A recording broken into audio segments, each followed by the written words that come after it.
So you come home from work and you find all this in your mailbox. You got all your loose bits and bobs, regulators, hoses and everything. Now what?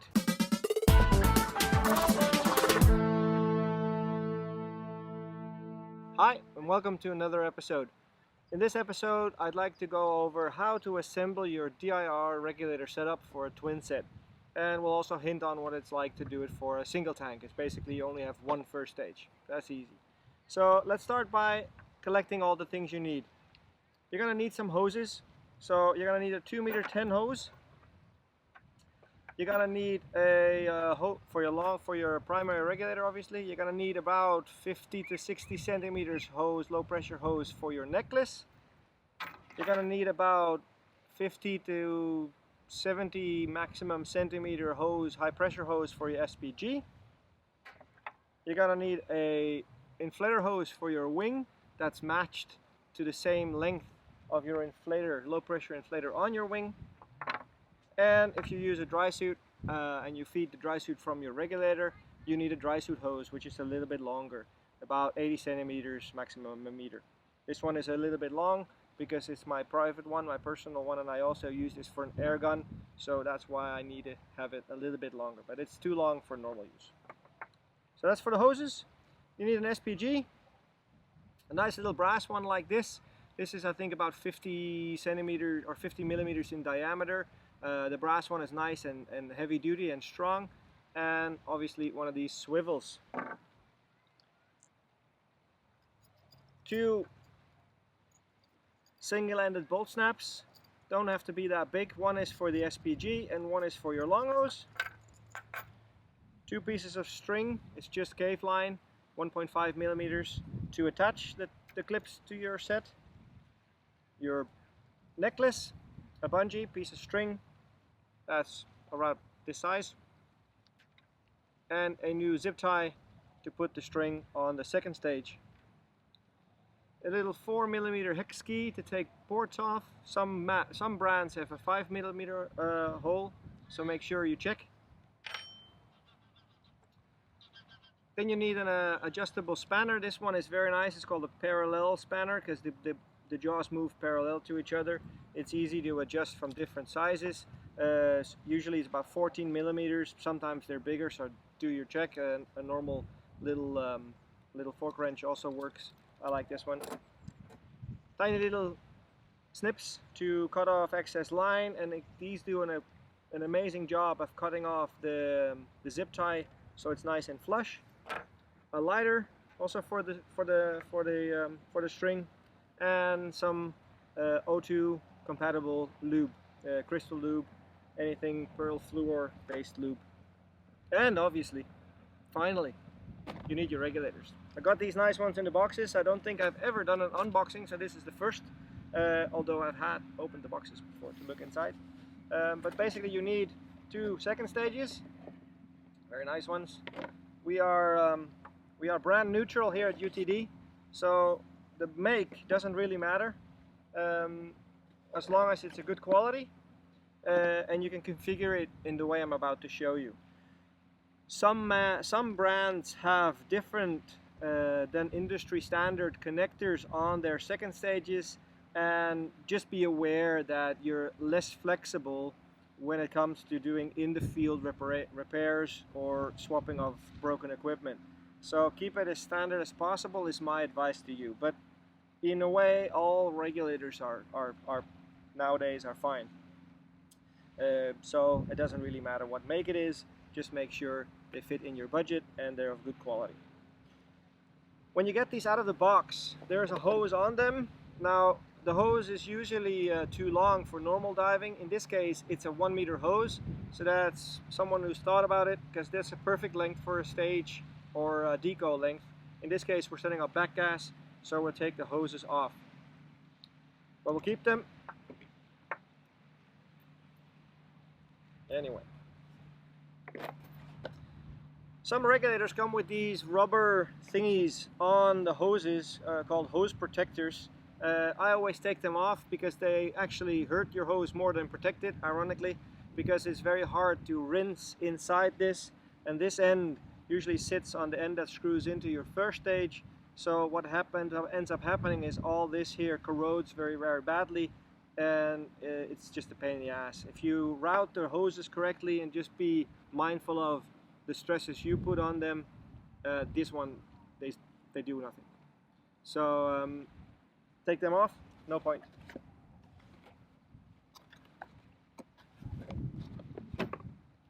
First stages. Ooh, 2 unboxings in one go. Again, the make and model doesn't matter. Make sure they're balanced of good quality. What does matter is that they are a DIN first stage. So a DIN coupling is more secure than a A-clamp or like one of these international couplings, because the O-ring is locked inside the valve. So as long as it's DIN, happy days, you're good to go. Some regulators first stages are more are easier to mount with the hose routing we're about to show you than others, so be aware of that and do some research online. The manual, not unimportant, so we'll come to that in a minute. Alright, let's start with the primary regulator. So we need a first stage, a second stage, a 2 meter ton long hose, and a short inflator hose for a low pressure inflator on our wing. Before I start to put anything together, I'd like to put the single-ended bolt snap on the long hose, because then when you start moving the hose around to tie this off, all the expensive parts don't start flying around. So there are many ways to skin a cat. I've always done it that I create a little loop in the bite of this string and just basically put the single ender in there, so that you just create this, no idea what it's called, but a little loop where it sits in.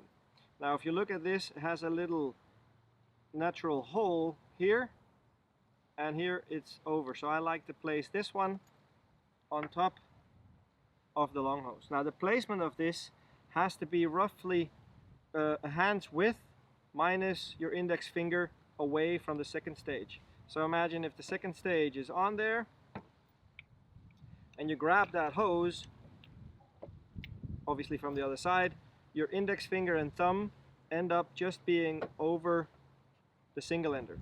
So about 3 fingers away from the connector is usually the sweet spot.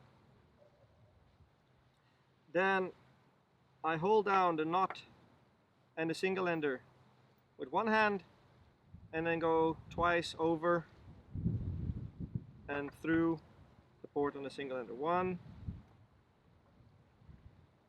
2.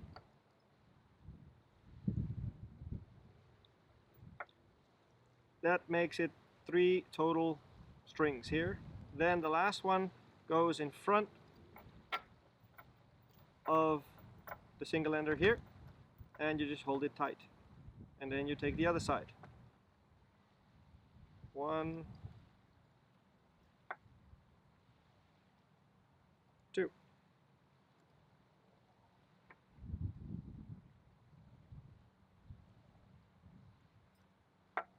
So now you have a total of 6 strings going over the hose. Now you want these tight-ish so it doesn't move on you, but not so tight so you can't move it if you need to.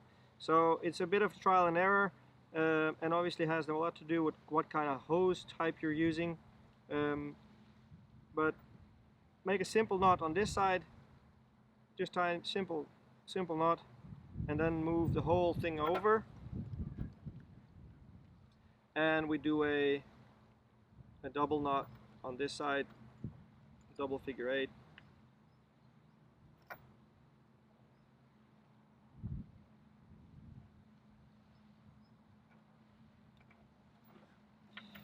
So you want to be able to move it with your fingers like this, but not so it's moving really fast. So just find the sweet spot there. Make it nice and tight. Now you can see we needed about 60 centimeters of string, because that gives you 2 ends for you to pull on. And now we'll cut them to length and cauterize them to sort of melt the final piece into the knot so it'll never go up. Let it stick about 1/2 inch, 1 centimeter off, and then take a lighter. You can see it's melting. When it's almost melted, then you push it, the melting nylon, into the nut, and that welds it to it. Take the other side.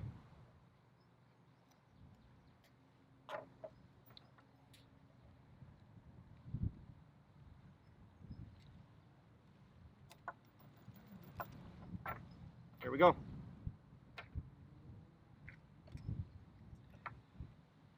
Now we can put the hoses on the first stage. Take out the appropriate ports. They have all ports in them, except for this one.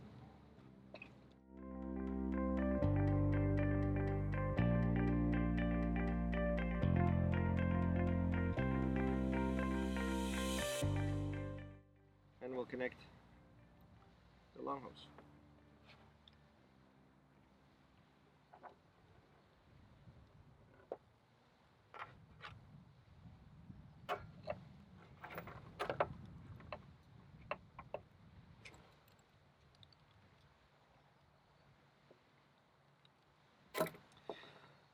Don't over tighten these, just hand tight is enough.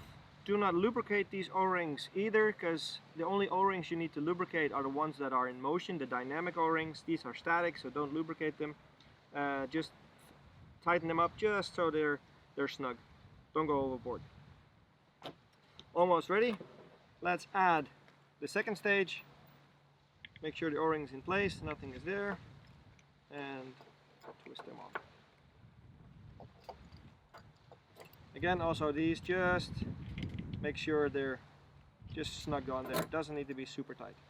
And here you can see that the distance of the single ender from the first stage, or from the second stage, is exactly in place, so you can easily find the double ender or the single ender and use the gate like this. First one finished. Let's do the secondary. Alright, let's start with the secondary first stage. We need the first stage, we need the SPG, a second stage, a string to tie the single ender onto the SPG hose, a zip tie, and the bungee for the necklace. So before we start putting the hoses on the first stage, let's put the things together first. So let's start by adding a necklace to my second stage. The necklace has to be permanently attached to the second stage. So you can buy those commercially available necklaces, which is basically a silicone strap with this loop in it that you can put over the mouthpiece. I prefer to tie it in, because that way you never lose the second stage out of that little loop. And that one's only for you, so there's no need to have it detachable. I mean, if you really need to get it away, you can just pull hard enough and it'll just come off anyway. But so we just make 2 knots. Can just be simple knots.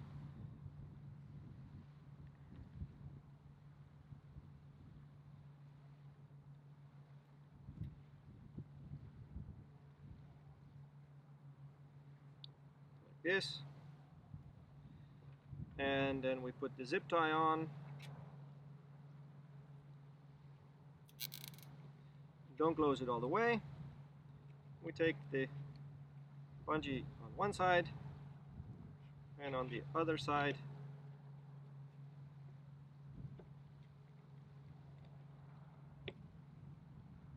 And then we tighten down the zip tie.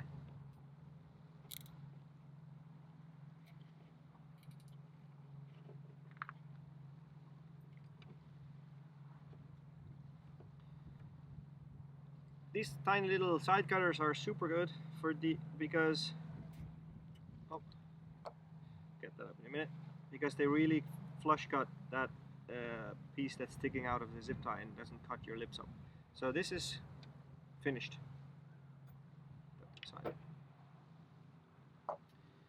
Now let's add the SPG to the high pressure hose. We need a little bit of lubrication on those O-rings because those are dynamic O-rings. They move, they turn. So a tiny little dab of crystal lube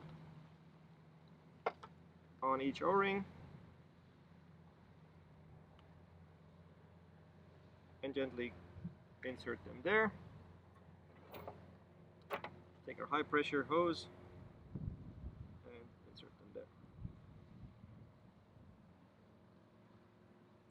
Make sure that the dimensions of the swivel, the hose and the SPG all fit together, because sometimes there's small machining and differences that makes it impossible for the SPG to turn once it's in there.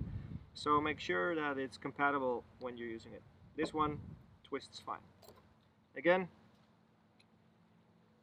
just snug it up. Now I'm doing something that you shouldn't. Just take another wrench. I just don't have a wrench here, and just tighten this one up. But I'll just use it very gently with my fingers now. And now we attach the hose again, or now we attach the single ender. The single ender, I like to have it roughly so I can get one finger in between these, so this one doesn't stick out too much, and it goes in between there where the hose actually connects. You don't need to do these 3 loops. A single loop is enough, but I start in the same way as with the long hose, creating that little loop that catches the single ender, placing it over it,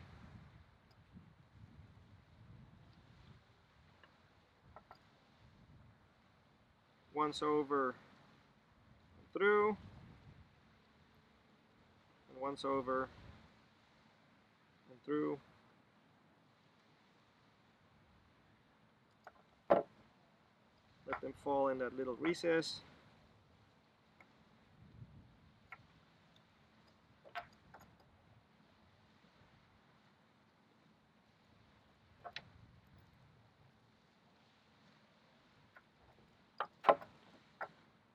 A knot on one side and exactly the same as the long hose, and knot on the other side.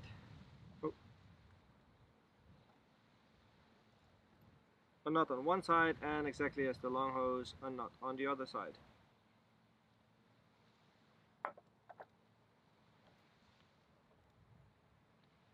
Cut and burn.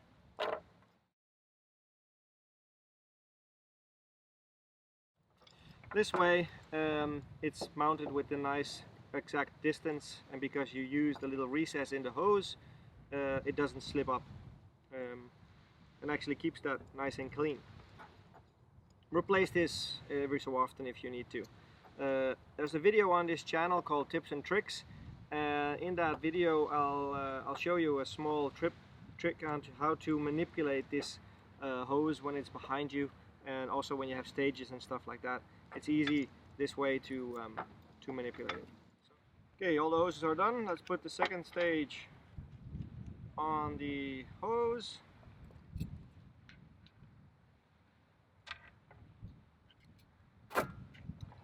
Again, ideally you would have a wrench that can hold on to this nut on the second stage and tighten it up that way, but just don't over tighten it and you'll be fine. Now let's put the hoses onto the first stage. Take out that plastic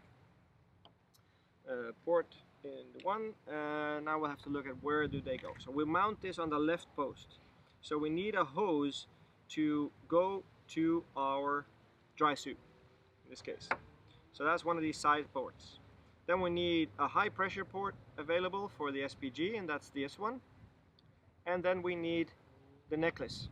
And again, it's a high quality second stage, so I'll put that on this port that comes out of the top of the turret or the bottom of the turret, depending which way you look at it. So I need to remove this high pressure port and this port on the top.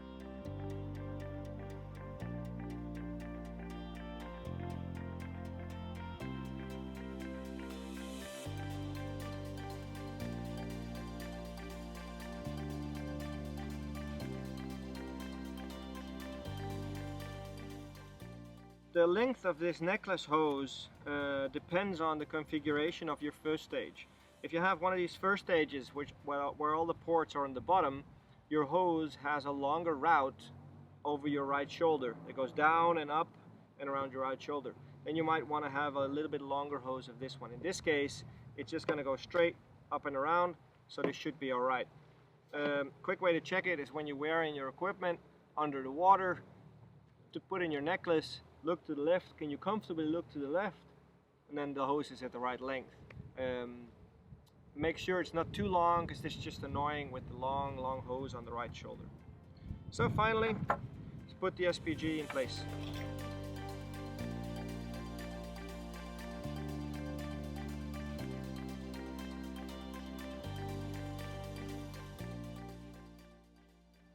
Alright, now we've assembled our regulators, so let's mount them on our tanks.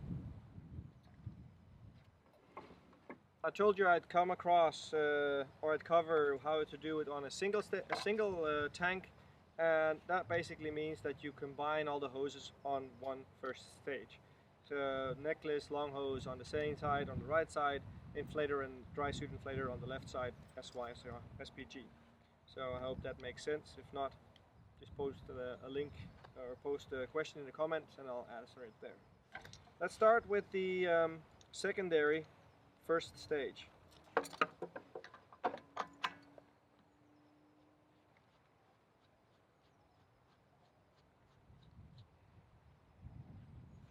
Now here you can see the hose routing is super clean. These hoses that have to go down, they point down. The SPG can be mounted to the left hip D-ring, like so. And the dry suit hose can be just kept here in front. And when we're putting on our equipment, we can easily have that go underneath this webbing and onto our dry suit valve. So we'll just leave that hanging here in front for now. The second stage regulator is right here, and this hose is super nice and comfortable. Depending on what kind of wing you have and what kind of first stage you have, you might want this hose longer or shorter, depending. Now let's take the primary first stage. And I'd like to address a little topic which I'm pretty sure some of you have noticed, and some of you might have already been eager to comment before you've seen the end of this video, and that is I put the long hose on this fifth port, top port, center port of this first stage. I've always done that because when you read the manual of these Scuba Pro regulators, Halcyon regulators, Scuba Pro regulators, Halcyon has them made by Scuba Pro. I've always been a Scuba Pro boy, so I like these very much. I've dived MK25s or MK20s for about 20 years. They've never let me down. They're super strong and super reliable. But when you read the manual, it actually mentions, regardless if you read the manual of the Scuba Pro version of this one, it actually has a warning that says do not connect. In this case they mention an Aura second stage, which is just a lesser high quality second stage, is unbalanced second stage, to the central low pressure port of the swivel turret. And in the Scuba Pro manual it states something similar. That fifth port here is directly in line with the piston. This is a piston first stage, so that port has the highest flow. The reason why I choose, and it's my choice, so don't kill me in the comments. The reason why I choose to put my long hose on this fifth port is that if somehow the first stage has a high pressure, low pressure problem, the high pressure seat breaks and it sends high pressure into the low pressure area, I assume that the air goes the path of least resistance. And if this is the highest flow port, it'll choose to go there before it goes to the other ports. So I now have a choice. Do I put my wing on that high flow port, or do I put my second stage on the high flow port? Now what do I want to have to start the free flow if something free flows? Is it my second stage or my wing? Now I'd rather have my second stage start bubbling. I can deal with that much easier than my wing start auto inflating when a problem like that arises. So that's the reason why I put this hose, in this case on the 5th port. I'm just basically doing what the manual is telling me to do, because in reality this device, your inflator, is a low quality regulator, but just without the membrane. So it's just a little rod with 2 O-rings keeping the air from going into the wing. So I can easily imagine that it's easier for the gas to go out of the 2nd stage than it is to go here. So I think this makes more sense. An added benefit of doing it like that is when your hoses here, like cross-link, it's easier to get them out of the way, and your wing doesn't push too hard on this hose when it's cross-linked on the other way. So that's also an added benefit. So back to the routing of the hoses. The long hose just goes straight down along the tank and it comes up. The necklace is the one that's laying on top of all the other ones, because that gives you the most clearance. So your low pressure inflator hose gets connected with your low pressure inflator from the right side, and you just route that the most streamlined way you can get away with. So go through this one to these bungees here.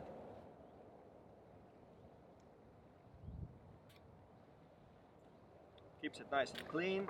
And now here on your left chest D-ring there is a piece of string or a bungee or anything that keeps this hose in place. Now if we connect these two together and then stick the whole jumbo inside this, 2 things can happen. It can come out, even though that's a little bit unlikely, but it can, and you lose it behind your shoulder potentially. But more likely, if you do it that way,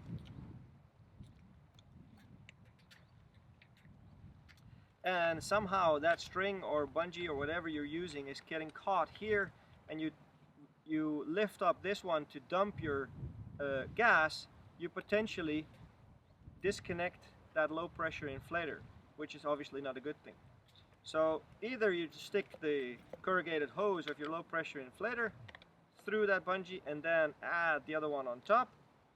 That way it still locks it in place, you can't lose it, and this one is not in risk of pulling out your inflator hose. Or you do the hose in between and you connect it that way. Whichever you prefer, just not both at the same time.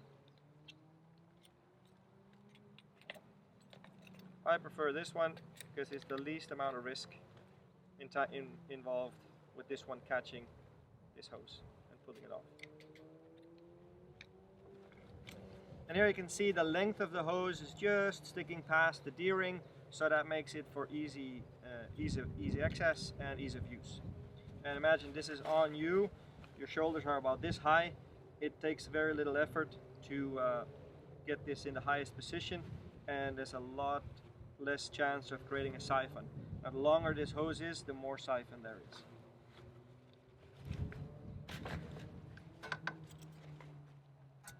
And that's about it. That's your regulator setup finished. So I hope you find this video interesting. Leave a comment down below if you have any questions or comments on how I've done this. Don't be shy. If you don't like the video, hit the thumbs down button, but let me know why. And we'll see you in the next episode. The next episode on this channel is about getting all your accessories mounted to this, and then we finally get to go out for a dive. So see you in the next episode, guys. Stay sharp and stay diving. A final little tip is that you might choose to, that's what I do anyway, to take this dust cap off and just use it when you're rinsing your equipment or storing your equipment and having them in your kit bag, so you don't have it dangling around behind you. Either way works, but I just like to keep it nice and tidy, so I take mine off and use them when I need to.